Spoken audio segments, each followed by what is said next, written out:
This is the Neurosurgery Podcast.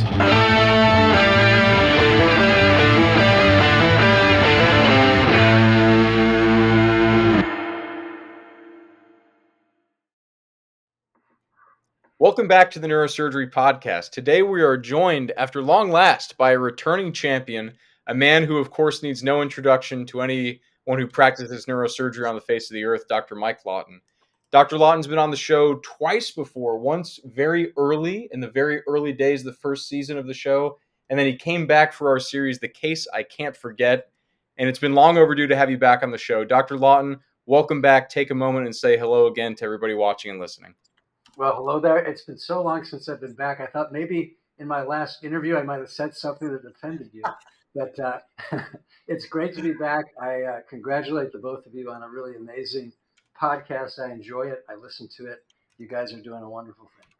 Thank you very much. You know, honestly, I'll confess the real reason we haven't invited you back in a while is that Dr. Wang's been indulging me. We've been doing series on good and evil and morality and all this weird non-neurosurgical stuff for the Neurosurgery Podcast. But lately, Dr. Wang came up with a great idea for another short series we're going to do called Neurosurgery in the Press, where we'd like to discuss and explore high-profile cases or topics where neurosurgery has really come into the public eye. Sometimes just general topics or diseases that we treat, sometimes specific cases where the patient or the surgeon has divulged things to the public, and it was kind of a public spectacle that we can help spotlight some of the diseases that we treat, the patients that we take care of. And of course, as was very well documented at the time, Dr. Lawton, you helped take care of Sharon Stone, an icon of American cinema. She, since that time, has been very outspoken about her experience. She's advocated for patients that have suffered similar disease as she had. And so we wanted to bring you on to talk about that experience, talk about how she suffered and came through that experience very well, and kind of shine a spotlight on these patients who are going through similar experiences that don't have as much of a platform as she has. So I guess most appropriately, to set the stage, if we can put your mind back to, I believe it was 2001, maybe you can tell us a bit of the story about what happened at the time with Miss Stone. So it's very vivid. I was just arriving in San Diego it was CNS or AANS, I forget which, but I had checked into my hotel room, was unpacking, and I got a call from my resident that Sharon Stone was going to be coming to the emergency room with a subarachnoid hemorrhage. And I thought, oh my God, this is like the beginning of the meeting, and we've got days ahead here. What do I do? I got talks the next day and the days to follow. And so I said, okay, well, let's just take it one step at a time. Call me when she hits the ER and give me the rundown. And sure enough, she shows up with her then husband, Phil Bronstein, and she had a subarachnoid hemorrhage. And so I thought, okay, well, how many times does as you said, Hollywood icon just show up in your emergency room ready for you to take care of her? So I said, okay, I'm going to just head back. I left all my stuff in San Diego because I was booked into the hotel for days for the meeting. I just hopped on the next flight home and went back, and sure enough, she had a subarachnoid hemorrhage. I met her. Her then husband, was quite doting and was lording over her. But we did the workup. We did an angiogram. Turns out she didn't have an aneurysm, and she just had the subarachnoid hemorrhage, and the angiogram was negative, which was in some ways a relief, because as I was flying home from San Diego to San Francisco, I was thinking, what if I have to do a terional skin incision on the Mona Lisa here? Yeah. And what if that doesn't go well? What if I get temporal wasting? What if there's a frontalis palsy or worse? And so this is how I spent my hour and a half flight going back to San Francisco, getting ready to meet her. But as it turns out, she didn't have an aneurysm. So I thought, okay, well, I'm going to tuck her in.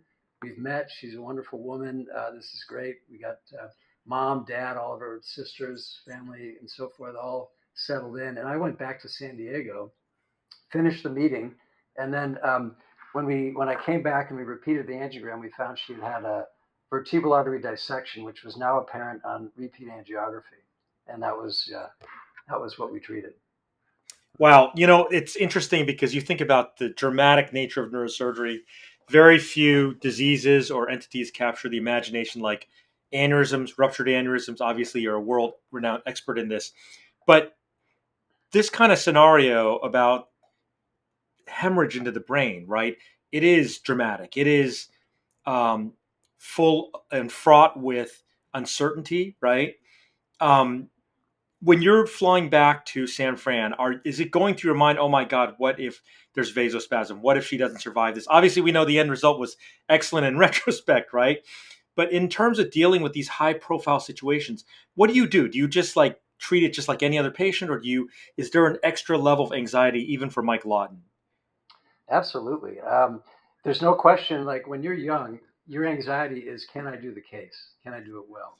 Um, as you mature into your practice, the anxiety is not, can I do the case, but, oh my God, this is a high profile person who's flown from Spain or who is this celebrity in Los Angeles or whatever. And it's that extra dimension that adds stress to the case.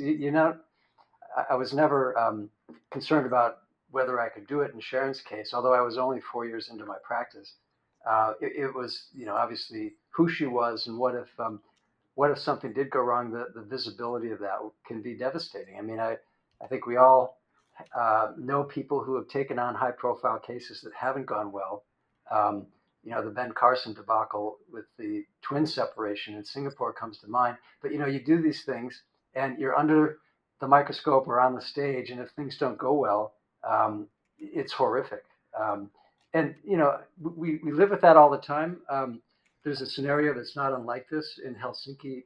Uh, I'm sure you remember Juha Hernesniemi, who used to invite celebrity surgeons, neurosurgeons to Helsinki, and he put them in one of the four rooms in Helsinki with 120 neurosurgeons in the audience watching. And when you're under that kind of scrutiny, no matter what the case is, you just feel the pressure. And I was invited for 5 years to that course, and I just felt different as a surgeon. The tension, the nerves, the jitters were intense. And I think you get the same thing with the celebrity patient. They take you out of your comfort zone. You're so concerned about the result, and not only just a good result, but a perfect result. Um, so yeah, it adds another wrinkle for sure. Yeah, and I want to stress for some of our listeners, obviously this is the Neurosurgery podcast. It's the talk show for neurosurgeons. We're typically talking within our community, but we have young students listening in college medical school, and given the high profile nature of some of these cases, we may even have some people outside the specialty listening. By no means are we talking about giving a different level of care or a different level of concern or treatment to someone based on their public profile, their net worth, things like this.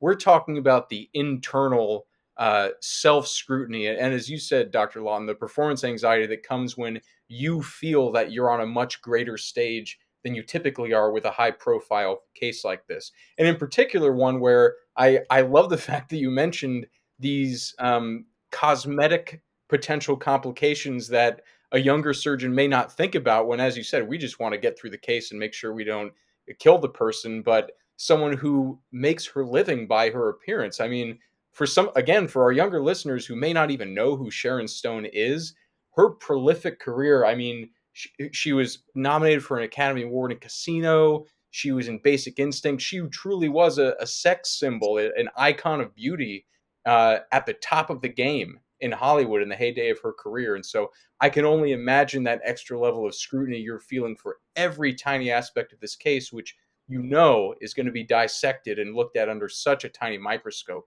So tell us a bit about how, as her time under your care came to its end, as we said, and as we know, she had a good result. Was there any ongoing relationship between she and any of the institutions where you worked? I know that when you came to Arizona, she was there to welcome you. Yeah, so that's what's nice about these relationships. I think you're right. You never want to create the impression for your listeners that celebrities get special treatment, and I would say that she didn't either. But she was just, you get some patients who are not needy and have a very simple course, and there are others who are very needy and have they just call for a lot of attention. And whether she was a celebrity or not, she was one of those patients. I met her dad, her mother, um, her sister. Like I said, her whole family descended on San Francisco when she was in the hospital. And to answer your question, we've had a beautiful relationship ever since. I took care of her mother. Her mother was a patient here at Barrow probably 2 years ago. She's since passed. She had a stroke, and we had her come out for her rehabilitation in a rehab hospital. Her sister Kelly has been a supporter, and I've helped a number of Kelly's family members and friends over the years. Um, Sharon still comes here for things. I've become sort of her caretaker in all regards. She was here last year for some other non-neurosurgical issues, and we've treated her for other things. So, I feel like when you are privileged to have these just really great people come into your practice in your life, and you develop a bond, the bond just continues. You don't just end it after their particular subarachnoid hemorrhage or episode of care that you were involved with. But then if you've built that relationship, it continues on not only for them, but for their loved ones. And that's been special. She's really stepped up. Like when probably for the first 10 years after her subarachnoid hemorrhage, she didn't want the world to know that she went through this because she thought it would negatively impact her acting career. And so any kind of outreach that I made to get her involved to be a spokesperson, she declined. But then things changed. She came out with this, and now she's a champion for not only subarachnoid hemorrhage and stroke patients, but for Barrow. She's come to two of our fundraising events. She's donated paintings. She's now a painter. She's donated paintings that have generated, just in our last auction, $500,000 to support our research here. Wow. And she does really generous, wonderful things like that because we have this relationship now. Yeah, Mike, it's really amazing. And one of the reasons we wanted this mini series is because even though it's weird to me that even though we're about 1% of doctors as neurosurgeons, it seems like everybody I know is related to or very close with somebody whose life has been touched by some neurosurgical event, trauma, disease, or intervention. But when these things come up, like right now, MPH, right? Normal pressure hydrocephalus. It's probably going to create sort of a wave or an epidemic of at least investigation, if not diagnoses, of MPH. And I remember when this happened because I was at USC and I was like, wow, suddenly the cranial clinic was full of people with headaches and they wanted to know, did I actually suffer a similar fate, right? Did I have this problem as well? And the same goes for brain tumors and spine disease and whatnot. It's interesting to me because it seems like the things that we are interested in, the diseases, have such an impact on humans. Is that why it's in the press so much, or is it because of something we bring to the party? You think it's a disease? You think it's the nature of the disease, or you think it's because neurosurgeons are involved and we're just out there more? Well, I think you kind of touched or hit the nail on the head. When I went into neurosurgery, I thought I was going into this like 1% of medicine that would affect so few people that I would be a virtual unknown. But as it turns out, the brain is so integral to so many things. I mean, when I think about my own family, I had a sister who died of a brain tumor. I had two people in my family who have had serious Alzheimer's, and that's been an issue for them.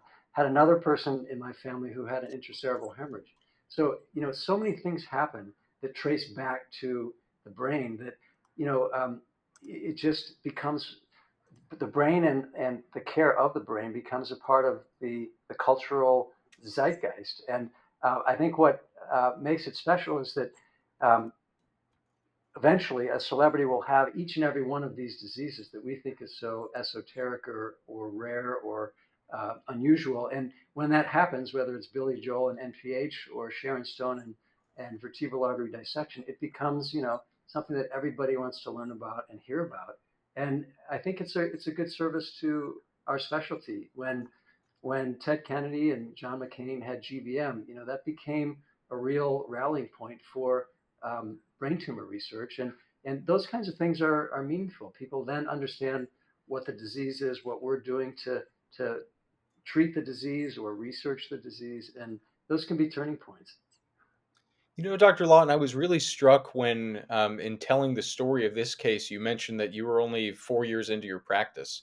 And I think one of the real benefits of these conversations is that we can kind of compile the wisdom of experts all in one place for people that may not have access to a mentor or a senior partner who's been in a situation like this before. And so I wonder, we're talking about Sharon Stone's case because, as you said, she came out publicly with it, and it had so much press, and she's still involved and an advocate now. But I'm sure that subsequently, over the course of your remaining career, you've had other high-profile cases that we need not mention the details of.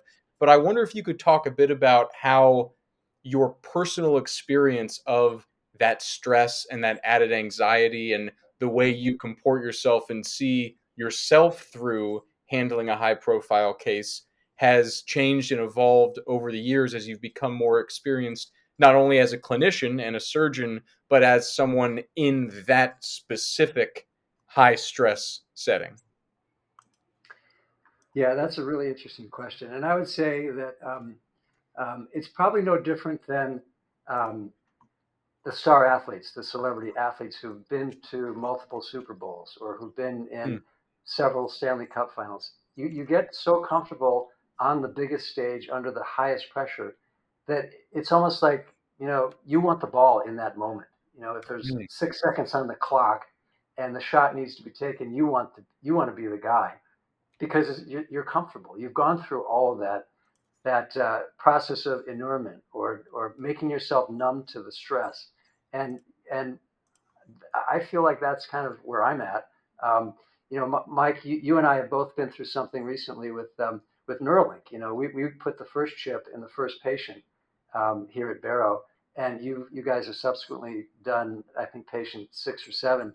But those are very high profile cases, and those are stressful. But when those cases come along, it's like I want to be the one doing them, or I want my institution, my people to be the ones doing them because I know that we're pros, we're professionals, we can handle this, and um, it's not going to adversely affect the outcome. We're going to rise to that challenge and deliver, and it becomes what's exciting because Mike, you and I are so far into our careers that we need these little thrills to keep us going, and they become things that are sustaining. Well, I quote you all the time because as I mentioned, I don't drink coffee. Don't drink it in the OR for sure. And I was like, people don't believe me. They're like, why do you not drink coffee? I said, well, Michael Lawton doesn't drink coffee, makes your hand shake, et cetera, et cetera. So let's talk about this. How do you prepare? We had a great interview with folks from Texas back about what it was like to operate on Tiger. What do you do? Like, you're always in a Zen state, or do you meditate? Do you rehearse? What is it that you do that's a ritual that keeps you so calm like a professional athlete?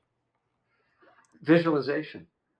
When I every day I get up at 5:30 and I take an hour. And if I feel stress from a case that I'm going to do that day, whether it's Sharon Stone or Tiger Woods or whatever, then I'm going in my mind through that case from A to Z. And if I'm feeling stressed, then I go right to it and I say, well, what is it that's worrying me? And I try and either think it through, make a plan, mitigate it in some way if I can, and that's when I'm done with that hour, and it's usually on a bike or on my running a trail. That I've cleared my head. I've come to that state where I'm ready. When I finish my run, shower, and head in, I'm good to go. So that's what I do. I do it now. I did it in Helsinki before those live surgery cases. I do it before these VIP cases that fly in from halfway around the world.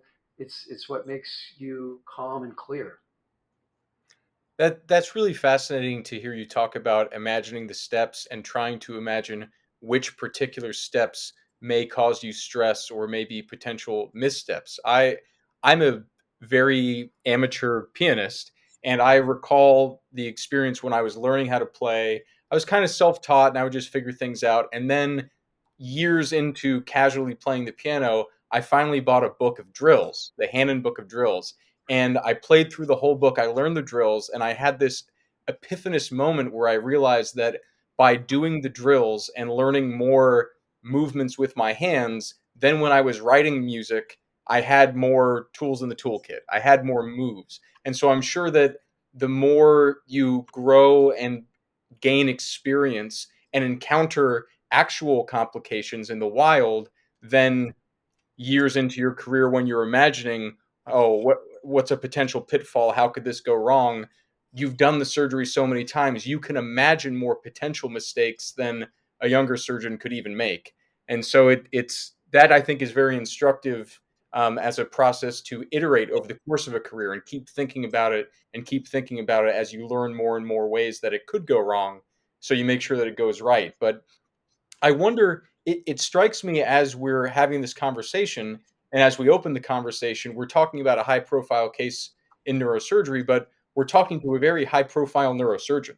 And you're not just someone that delivers care to these patients, you train the next generation of surgeons, both residents and fellows. I wonder if you notice when trainees come to you and they're just starting to come into your operating room, maybe in particular a fellow who hasn't trained with you for years and years, do you notice that there's some anxiety of, oh goodness, I'm operating with Dr. Lawton? And what is, I guess don't give away any secrets if you have a teaching process when you take them through in the course of a year working with you, for example, but do you notice that there may be some additional performance anxiety because they're with you more than another attending surgeon? And do you try to ease that? Do you try to dial it up? How do you handle being high profile yourself? Yeah. Well, before I answer that, and I will, let me just go back about one of my favorite situations that has happened was when Sully Sullivan got the goose strike on his plane, and he Yeah. landed that plane in the Hudson River. So neurosurgery is exactly the same. Like you know that this pilot didn't just think about landing that plane in the Hudson River on the spot. He thought about that probably 2 years ago or 10 years ago. Like Mm. what was he going to do if that happened, taking off from JFK and he had an engine failure? Like he went through that process, and that is exactly what the master surgeon needs to do, because you got to think of absolutely everything that could go wrong, even something as ludicrous as a bird strike with two engines down, and have something ready. Because to expect yourself to react to the stress of the moment and come up with a solution that's that creative or that appropriate is a really hard thing. And when you're not finding it, it only adds to that stress. So Hmm. that to me, that example is like what I do on all these cases. I kind of mull it over and think, what if this goes wrong? What if that goes wrong? How about this? And it's really dragging yourself through the worst case scenarios, and the more, the better. That gets you ready. Now, to your next question about the anxiety. Well, there's no question. Like just the other day, we're I don't know, we're in September. I guess it was in August, but one of my chiefs was clipping his first aneurysm. I turned it over to him, and I wanted him to clip it, and he said his hand was really shaking, and he felt embarrassed, but he knew it was because, or he said it was because I was watching him. And so there's no question that, like, when you're alone and you don't feel like you've been put under the watchful eye, there's a certain peace or calm. And when the opposite is true and you're under that watchful eye, things change. The same is true in the Helsinki situation. That happens, and it's real. Um, I think the only way to get through that is to just experience that feeling again and again, and just have it quiet. I think back on the first time an aneurysm ruptured for me. I was a resident, and I knew Dr. Spetzler was down the hall, but it happened, and he came in, and you know, um, I had all of these emotions in that moment. Now, 28 years later, when an aneurysm ruptures, there's almost no emotion. You've seen it so many times, and you just go through this process of, like, having the rush to then having complete stillness, numbness almost. And I think everybody has to go through that process of conditioning or habituation, whatever you want to call it. And I think it's true when you're a resident. It's true during the chief year. It's true during your first couple of years. It's even true now for many other things. But that's the process. I try and be reassuring to residents. I tell them um, that I'm not judging them, or I'm there to help. They know that, but you just got to try and create an environment of comfort and support, and hope that your presence doesn't spook them too much, because it's not good when they want you out of the room and not present because you make them so nervous. So it's important to find a way to make them comfortable.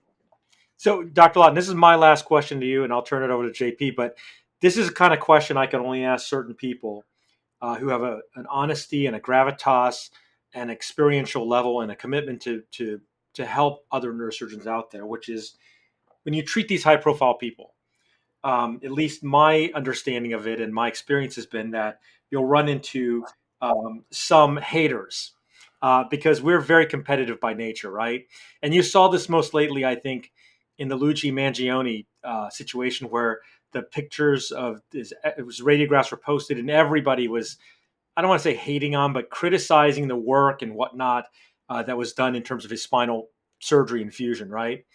How do you, because you're in a high profile case, and I imagine not all cases always go well, or maybe there's some things that may not be so great. How do you deal with the haters? Like, because I'm sure every neurosurgeon out there who does vascular may think in their mind somewhere that they can do this as well as you, right? I mean, I'm not saying that it's a reality, but they might think that, right? And we certainly see it in spine. How do you deal with the scenario um, where people have that jealousy? It's like envy, or do you not even experience it? You tuned it out. It doesn't even enter your world. Well, I wish I could say that I don't experience it, or that I could tune it out and ignore it, but it's not the case. We experience it all the time, don't we? I mean, I experience it if I submit a paper for peer review and I get nasty comments back about, why were you clipping those patients when they could be coiled? And it gets expressed in so many different ways. It's not just a celebrity patient. Um, so you have to find a way to deal with that, and it's hurtful at times. It gets my blood boiling at times. But what I've come to is just, if I believe in what I'm doing, like clipping as opposed to coiling, or taking on a high profile case that a lot of other people would have wanted to do.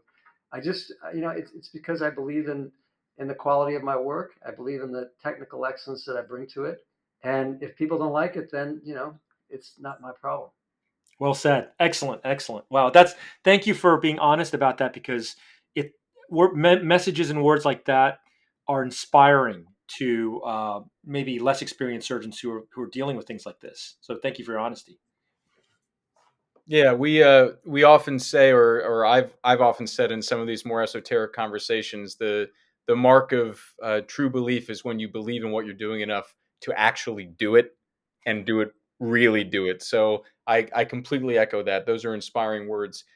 We do need to land the plane here. Your time is valuable. We appreciate you coming back on the show. So I wonder if, just as we're wrapping up, you are so prodigious outside of the operating room, the 7 series, the books, the animations, the base camp, Mission Brain. I wonder if you could just take a moment, tell our listeners what the latest activities are. Where can they go to learn from you from far away, since not everyone can come in and learn directly the technical nuances of these surgeries?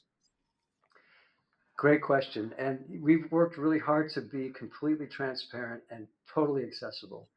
We do that through Instagram posting. We do that through Barrow Basecamp. We do that through our YouTube videos with these case examples, the 7 series. I do it with the writing. I do it with the books. My life is a complete open book. I don't I don't make money on any of this stuff. We do it for the love of teaching. And I think uh, it's interesting. I was in India over the weekend, and it was only my second time to India, and so many people came up to me in this meeting to thank me for sharing what I do, what we do here at Barrow, with the world, and making it so accessible, with no pay gates, no charges, no fees, because they say that they learn. It helps them uh, have the courage to take on their own cases, and it helps them achieve the better outcomes. And to me, that's the thanks and the gratitude and the reason why I do it. Um, that's what we're up to. We just keep trying to iterate on some of these things, just like you guys with your podcast, always searching for new ideas and ways to make it better. Base Camp is an example of something that started as just filming teaching rounds that we do every day to making it a little bit more topical, a little bit more philosophical. This season, it's very philosophical. It's very heavily resident focused with their thoughts and my prodding them a little bit. So, these are the things that make it fun. And when I hear that people enjoy it or are inspired or engaged by it, then that gets me excited. Amen to that. We'll make sure to link to all these things for people watching and listening so you can find them directly in case you've been living under a rock and you haven't found them already. I really thank you for coming back on the show, especially for this topic, Dr. Lawton. I think I'm going to be thinking about what you said, how when you get to a certain point in your career and the high profile case or the challenging case comes along, you want the ball. I think that is one of my new benchmarks for where I want to get in this career, to be the person that wants the ball in that situation. So again, thank you for coming back on the show. We'll link to all of your educational endeavors. We'll link to your previous times on the Neurosurgery podcast. For now, Dr. Mike Lawton, thank you very much. Thank you, guys. Pleasure to be with you.